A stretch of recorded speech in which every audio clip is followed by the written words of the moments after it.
We're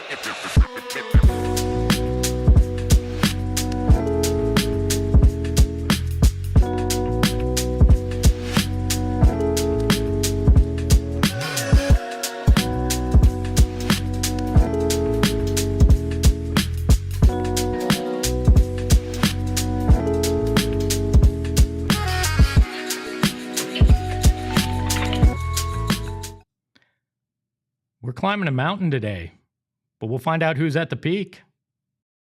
Get that stuff out of here. It's Southwest Bias. Welcome into another edition of Southwest Bias, live from Studio K, brought to you by our friends at Circle K. Make sure to become a member of the Inner Circle by downloading that Circle K app for free today. And I feel like we're kind of in an in-between phase when it comes to Arizona sports. A little less star power than we've seen in recent years. Teams not living up to the hype and kind of shifting what their approach is. Some new names and faces emerging in the state in terms of who is dominant. And it made me wonder, who is actually the face of Arizona sports right now? Who is that guy when you look both in the state and when people look at us nationally, that you go, that is the representative of sports in the state of Arizona? And I couldn't come up with a great answer off the top of my head because I don't think there is a full consensus on this. Devin Booker is considered at that top, near that top. You've got Kenny Dillingham and Corbin Carroll and Ketel Marte. You've got Kyler Murray that's in that conversation. Even a Jonathan Gannon, a Matt Ishbia, who's taken a very forward-facing role in Arizona sports. Some might argue Tommy Lloyd down in Tucson deserves to at least be in that conversation.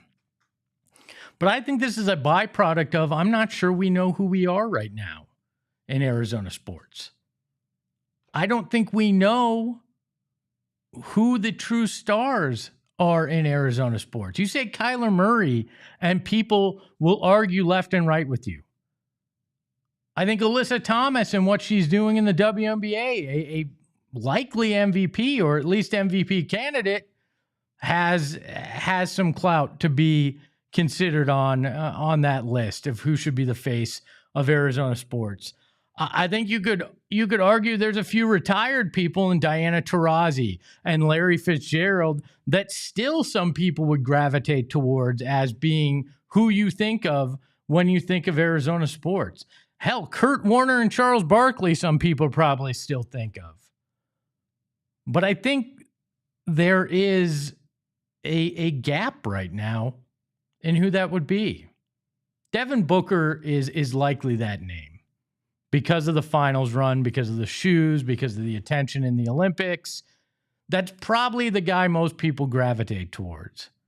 Kenny Dillingham became a media darling and a star over the last year because of the great success that ASU had and his willingness to be brash.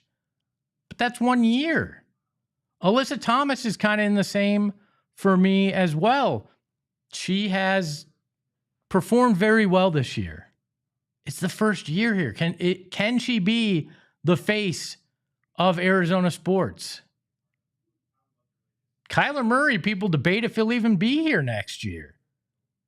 Can that be the face of an entire state? I don't know. But I think it is indicative of where we are when it comes to sports in the state. That we are in that in-between. The upside down, if you will. We do not quite know where we are.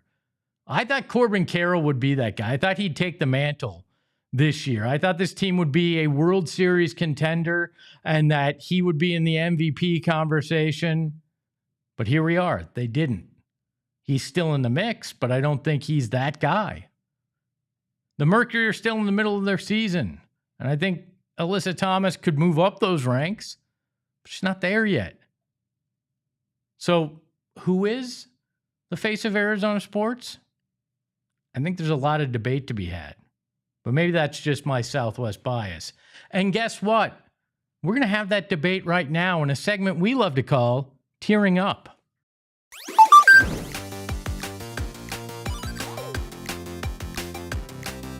And it's simple. I'm going to name the king and or queen of Camelback. There are 7 levels as we go up the mountain that we're going to look at. The first one at the base, on the trail, can see the top, close to the summit, and the peak. And this is for who is the face of Arizona sports. And let's take a look at it, Shane, as at the base, we've got, the Suns gorilla makes it on my list because some people still think of him. Jonathan Gannon, Tommy Lloyd, Noah Fafita, Matt Ishbia. They're at the base.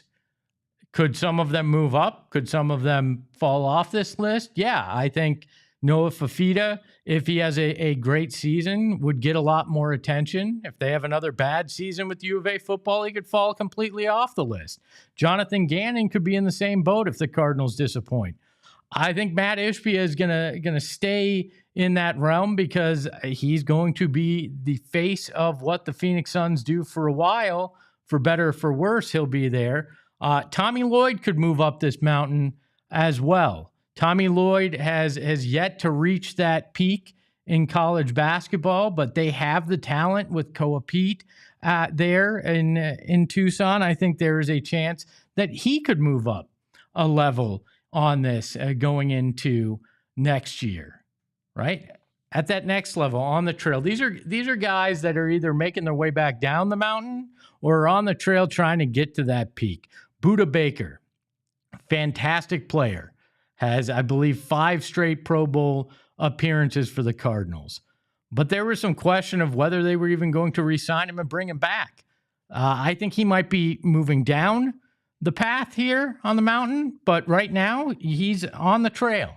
Marvin Harrison Jr., a guy that I think we could see in that second level. I think he'd be close to the summit depending on how he performs this year. If he takes that big leap in year 2, if he does what Larry Fitzgerald did in year 2 and go from 800 yards to like 1,400 yards, double-digit touchdowns, Marvin Harrison Jr. Could be a star and could very well be one of the top 3 guys as the king or queen of Camelback Mountain here. And I think that is somebody to look out for. Sam Levitt. This is a guy, again, that could fall down if they don't reach the pinnacle of what people are expecting. But if they win the Big 12 again, this is a guy that will have massive national recognition and will be viewed as the guy that was able to take ASU to heights that they hadn't been 2 years in a row. And this is where I have Alyssa Thomas. And I understand a lot of the biased in the chat are clamoring for Alyssa Thomas to be the face. If she continues this, if she goes on to playoff success and this team captures a ring, I think Alyssa Thomas could be in that tier 2. Definitely tier 3 if they do that. She certainly can. And I think she will be the MVP. What she's done for the Mercury has been unbelievable. What she's doing in the NBA in terms of triple doubles, she's like Oscar Robertson, the one that's making that a staple in the WNBA. Somebody that has done things that we have not seen before in the W. She deserves a spot on this mountain, but she's on the trail. She's making her way. I think that's extremely important as context here. This isn't saying she's not deserving of being considered.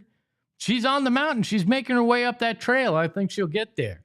Can see the top, which is ironic because of the first name on the list. But Kyler Murray is a guy that can see the top of the mountain. He's not there. Some would argue maybe he'd been in that close to the summit range and has fallen back. But he can see the top. And if he performs the way he's done in pockets of seasons throughout an entire season this year, this is a guy that can move up a level. Ketel Marte. There's no denying his talent. He's a top 50 player in baseball. He's the heart and soul in some ways of the Diamondbacks. He deserves to be on the list. I have him at the see the top right there. He's a guy that that definitely is a top, what are we looking at? Top 7 guy in Arizona sports. But I don't think he's quite at that next level. Trey McBride is a guy that I think very well could be in tier 2. He is the best tight end in football. I don't care what anybody else says. I don't care who Taylor Swift's dating. Trey McBride is the best tight end in football, and he will be recognized as such. You care who Taylor Swift is dating? No, not that much. Trey McBride is the best tight end in football, and people are going to recognize that this year. And if he has a big breakout year, he could be a guy that's getting closer to the summit. But the guys that are closest to the summit but not there, Corbin Carroll. Like I said, I thought Corbin Carroll was gonna take over as the face of Arizona sports this year. I thought the Diamondbacks were going to dominate. I thought Corbin Carroll was going to be an MVP candidate. He's not going to be because of where the Diamondbacks are, but he has had a fantastic season. He rebuilt his swing, found more power, is still a monster on the base path. I think that he is close to that summit. And if they regain some of that prowess next season, this guy is the future face of Arizona sports. I will stick by that. I believe that. But the next guy that's close to the summit that is making a lot of noise after just 2 seasons here is Kenny Dillingham. Nationally, I think some would argue he might be the face. He might be one of the most recognizable figures in Arizona sports nationally. People around college athletics know this man.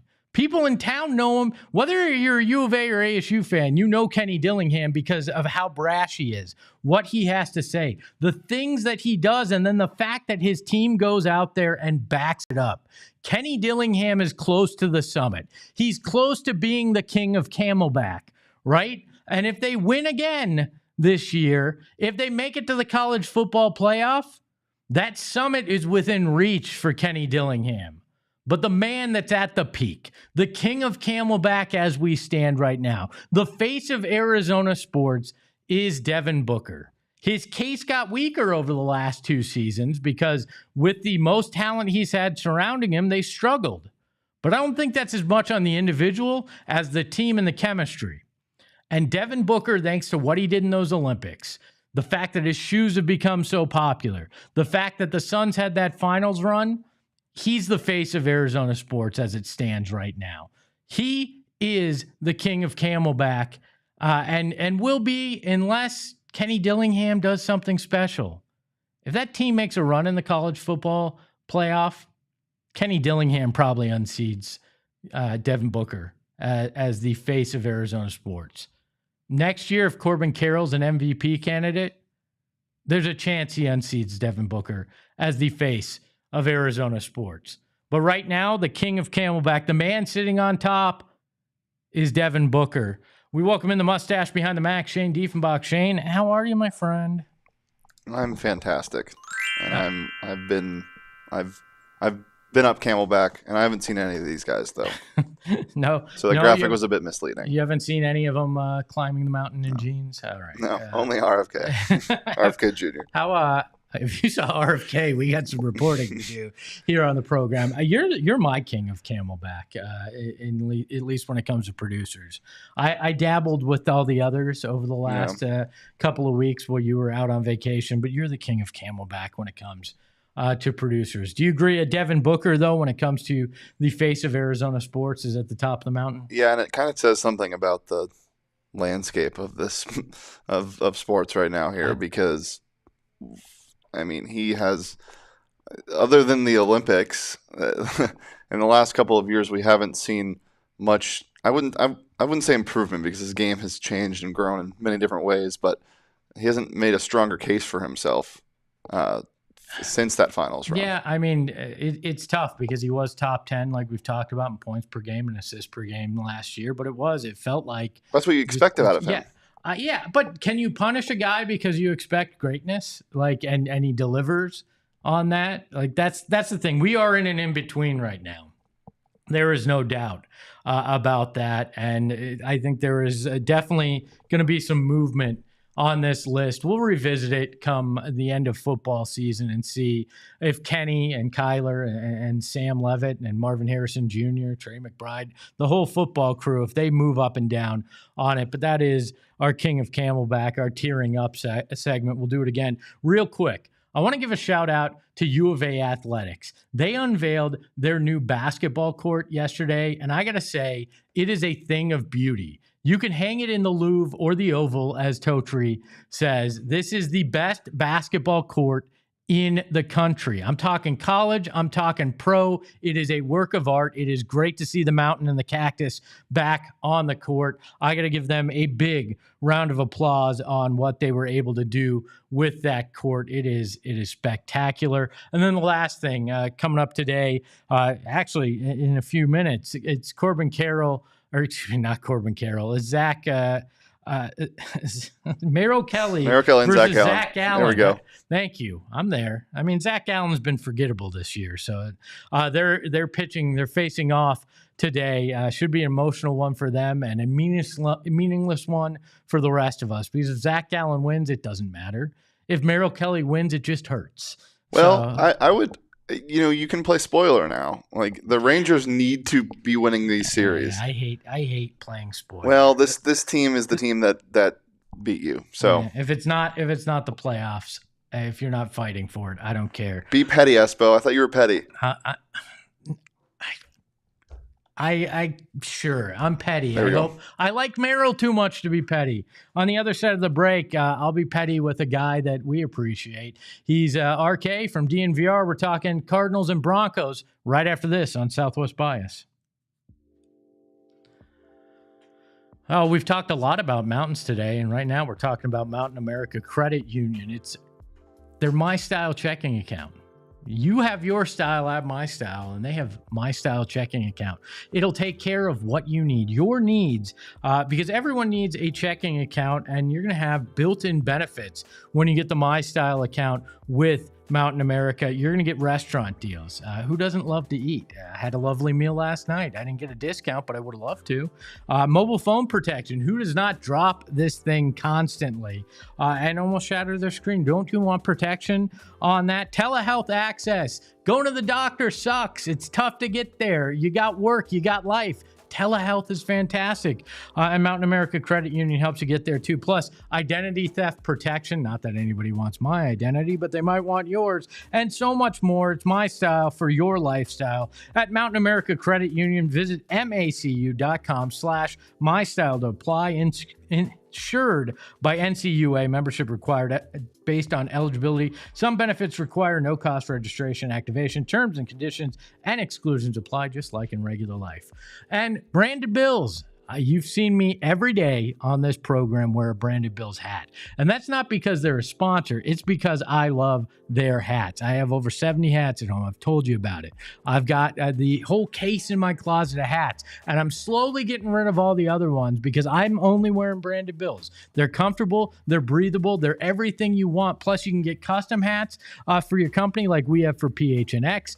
You can get great college hats like you see on the wall behind me. They have pro hats at the Suns Arena. You can go out and grab yourself a hat. I believe they have some Mercury ones too. GCU, NAU, you into that? Or they got GCU, they got everybody. You can get the greatest hats, the best apparel. And right now I called them up. I said, I want to take care of the people that watch this program. The biased deserve a discount. And they said, how about 5%? I said, no. How about 10%? I said, no, these people deserve better. And then they said, how about 15%? And I said, you know what? We can do that. So use the promo code BBPHNX at brandedbills.com to get 15% off your first order. I threatened it before the break. We're welcoming in friend of the show. It is RK from DNVR. We're going to talk some Broncos as the Cardinals and Broncos have their joint practice and preseason. RK, how are you, my friend? I'm doing great, man. Nothing I love more than talking about preseason football.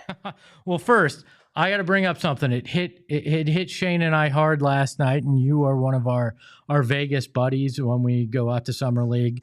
You've been out there. Did you hear that the Golden Gate Casino is no longer going to have live dealers as of the middle of September? We're going to have to deal with robotic blackjack if we go back out there? Yeah, I won't share what I responded to Shane when he sent that to me, but it was a heartbreaking text to receive from my guy. He sent it in all caps. This is serious stuff that it should not be taken lightly. No, I mean Shane was broken, head and hands. Couldn't talk for a good 10 minutes at our partner dinner. It was sad. It was like a relationship was lost, like a love had ended at the table. So maybe we'll make one last run, Shane. Maybe you, me, and RK can meet in We Vegas have next 3 weekend. weeks. Let's go. I'll give us PTO, right? I'll give us all PTO. We'll go out there and we'll get one last hand in at the If Golden they're Gate. But using robots, does that mean we get to use robots? Like, do we get AI assistance? Because a lot of times I ask the dealer for help. I'm terrified of AI. Can barely create human hands and pictures. Now I'm going to ask it to give me the appropriate advice while I'm playing blackjack. I don't think it's Yeah, going to happen. it literally struggles with hands, and you're asking for your help with your hand. Exactly. I don't trust it. Let's talk some preseason football, my friend. Actually, let's talk a little. What do you take out of joint practices? Are you a guy that buys a lot into what you see in a joint practice, what goes on? For me, I'm essentially don't get in a fight with these guys and from the Broncos, and it's a success for the Cardinals. But where do you sit on it? Yeah, I'm kind of, in my old age here, I've started to realize that anything that exists in such a small sample size, you can't take really anything from it. Like, the Broncos offense struggled in the preseason game the other day. It was disappointing, but you can't really take anything of it because they played for, 15 plays or whatever it was. Um, the joint practice last week, the Broncos dominated the 49ers. I don't know what to take from that because then they struggled against them in the ones versus twos in the preseason game. So like anything that exists in such a small sample, I think is pretty hard to take from. I liked when they did the 2 days of joint practice. That's what I was used to, the first few times I'd seen it. Cause then at least you're like, okay, we get 2 joint practices and a preseason game to kind of like analyze here. Now I feel like I have enough of a sample to take a little something from it, but tomorrow will just be another practice and it could be good, could be bad. From what you've heard, are the Broncos starters going to play on Saturday? Should we expect Bo Nix and the boys out there? Yeah, so Sean Payton said that generally he likes to play his starters for a quarter and a half in the second preseason game, but he also realized that he probably shouldn't have done 2 joint practices this year because he felt like the team was a little bit burnt out after the joint practices last week, and you obviously would never have a rigorous practice 2 days before a football game in the regular season. So it sounds like he's only going to play them for 1 quarter again. Interesting. What's the strongest side of the ball for you guys? Is it defense? Is it offense? Is it kind of a mix? Where do you stand on how the Broncos have looked so far, and what'll be the strength this year? Yeah, I mean, I think the defense has a chance to be the best in the NFL. So that's definitely the strength of this team. It's also made life really difficult on the offense for most of training camp. So it's almost hard to know how much to take away from the offense on a day in, day out basis because I do think they're going up against, at the very least, a top 3 defense in the NFL day in, day out. The pass rush has been amazing. That was the one thing that kind of shined in the preseason game last week was Nick Bonito had a 3-play stretch where it looked like he was completely unstoppable, which goes back to what we saw from him last year. So the defense is by far the strong suit of this team, and I think the interesting thing is like the defense is going to carry them very far. It's how far can Bo Nix push them beyond how far the defense can take them that will really ultimately decide the ceiling of this team. Yeah, I think it's going to be fascinating on Saturday to watch the Cardinals' first team offensive line, who's been pretty solid over the last year or so against that Denver Broncos front defensively, and see how that pans out. I'm always interested in hearing other teams and people who cover other teams' perspective on Kyler Murray. What are your kind of thoughts on him as a player, as somebody that's seen it from the outside rather than the inside? Yeah, well, I think I have to start with the confession that I was a massive Kyler guy when he was coming out of college. So I've always had kind of a soft spot for him. I was pushing hard. I think I wrote a whole column about how the Broncos should do whatever it takes to be able to trade up to number 1 with the Cardinals to try and get Kyler Murray. With that being said, I think some of the stuff that people were worried about back then that I wasn't worried about, that they've been more proven right. His size definitely plays a role in the NFL, and a larger role than it played, I think, in college. I've never felt like Kyler has fully gotten his swagger back in the NFL. I feel like there's always some like narrative pushing against him, or an injury or something, where it just never feels like he's had a season where he could just go be Kyler the entire year. And it's kind of a weird case, because I love watching him play. I think he's so exciting, but it does feel like if you were tiering quarterbacks and you were saying like, where is the line on quarterbacks who could win you a Super Bowl? It feels like he's on the wrong side of it right now. But that doesn't mean that he couldn't get to the right side. Yeah, I think he's right in the middle of the pack, to be honest. Yeah. He's essentially an average quarterback, and we've talked about it here. And sure, he's never going to overcome his height, but there's plenty of other things that he can overcome, and I think put himself into that discussion as a top 10 quarterback. But I think it's now or never. It's 7th season. It's not like we're talking about a guy that's 2 or 3 seasons in. I know that he lost the season because of injury, but we're at a point where if he's going to do it, it's got to be this year. And preseason game 1 against the Chiefs, there was an interception that made a lot of people question it. So it's going to be interesting to see what he's able to do against the Broncos defense. One other offensive guy in the Cardinals I want to get your thoughts on, because you saw him a lot in college, is Trey McBride. When you saw him play in Colorado State, did you think this guy had what it took to become a star tight end in this league? Because I think this is the year where a lot of people are going to look at him, if not the best, as one of the best tight ends in the league. First of all, very bold assumption that I would watch Colorado State football. Fair enough.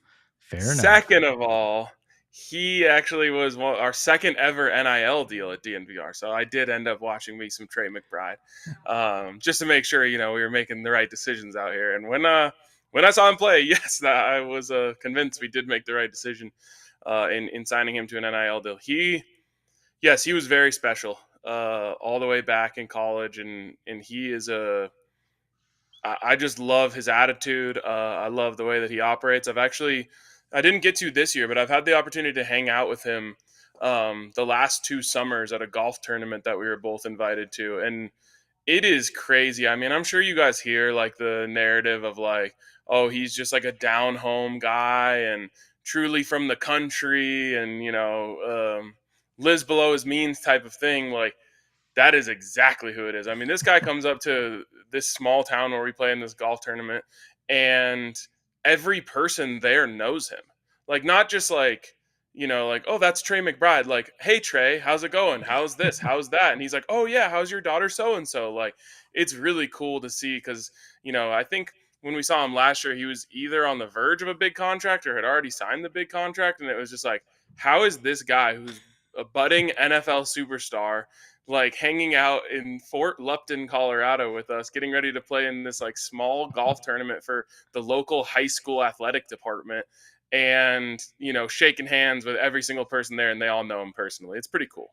All right. I'm going to ask you the most important question, a prediction for Saturday's game. Does it matter? Well, I can tell you for certain that it doesn't matter, but I'll throw out Broncos 30, Cardinals 14. All right. We will see, because once it gets into that 3rd and 4th quarter, it's just a slop fest. So you can never tell in the preseason. RK, a pleasure to have you on the program. We will have you back throughout the college season, because we'll definitely be talking Colorado, ASU, and U of A throughout the year. Check them out, DNVR Broncos, DNVR Buffs. Thanks so much, man. Thanks, guys. Big announcement before we get out of here for all the bias in the chat and everybody watching. Tomorrow, we have one of the biggest interviews we've been able to do here at PHNX. It'll be right here on Southwest Bias. The owner of the Mercury and Sons, Matt Ishbia, will join us live for a conversation about everything basketball in the state with the Suns, the Mercury. We'll talk it all, even maybe a little Valley Suns. Plus, I've got some tough questions and some ridiculous questions to ask him. That'll be tomorrow right here on Southwest Bias. A big thank you to the mustache behind the Mac, Shane Diefenbach. Follow him at Shane Dief. You can follow the program at PHNX_sports. You can follow me at Espo. And remember, you want to get to the top of the mountain? You got to put in the work. Ahoy, hoy. We all silly like the mayor.